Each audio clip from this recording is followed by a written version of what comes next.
Also, when you were talking to Larry Wilmore, you guys talked about diversity in science, and you talked about how growing up you felt like, well, I could never be an astronaut because everyone's white and everyone has crew cuts and whatever. And Larry Wilmore was saying, we got to make the helmets bigger, right? Make room for the fro.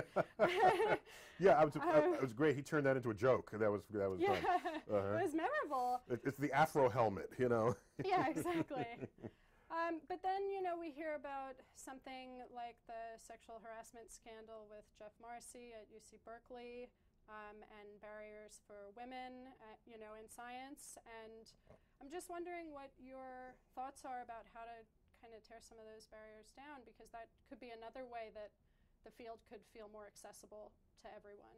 Yeah, again, I don't have it's not a topic I spend professional energy thinking about. I spend casual energy, you know, we all think about it. Right. We read the articles. I'm a friend of Jeff Marcy's, and he and I, being heterosexuals, I have never experienced his behavior directly. I would then learn of it, and it finally caught up with him, all right?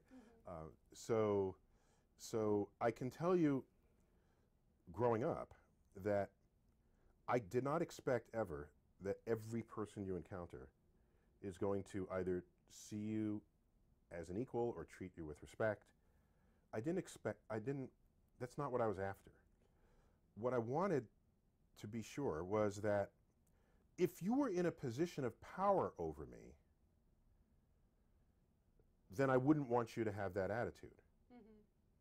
But if a cab driver drove by me and didn't pick me up, okay, I'll wait for another cab. An empty cab drives by. So that is a sort of racial incident right there. But I just have to wait a few more minutes. And in New York City, it's generally a few seconds. So that's just a sort of a daily tax I was prepared to pay because my sight was on the PhD in astrophysics. Yeah. And that sight was strong enough and real enough and deep enough within me that I wasn't going to let anybody stand in my way who had such attitudes. Now, if you were in charge of my fate and you have those attitudes, then that's bad.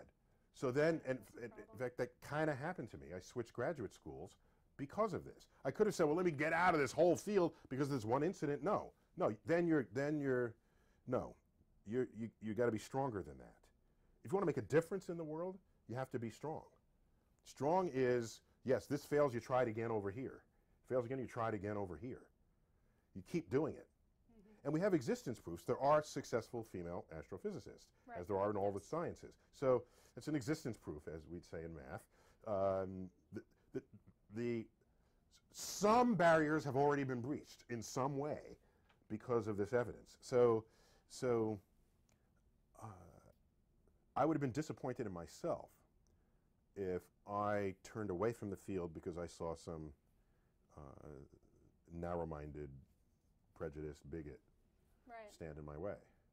So, yeah, so I don't have an answer. I don't have a good answer of how to broaden this, other than that you need a resolve you need more energy in you than the cost of your energy to fight those battles. Right. So that at the other end you come out with energy to continue rather than regressed.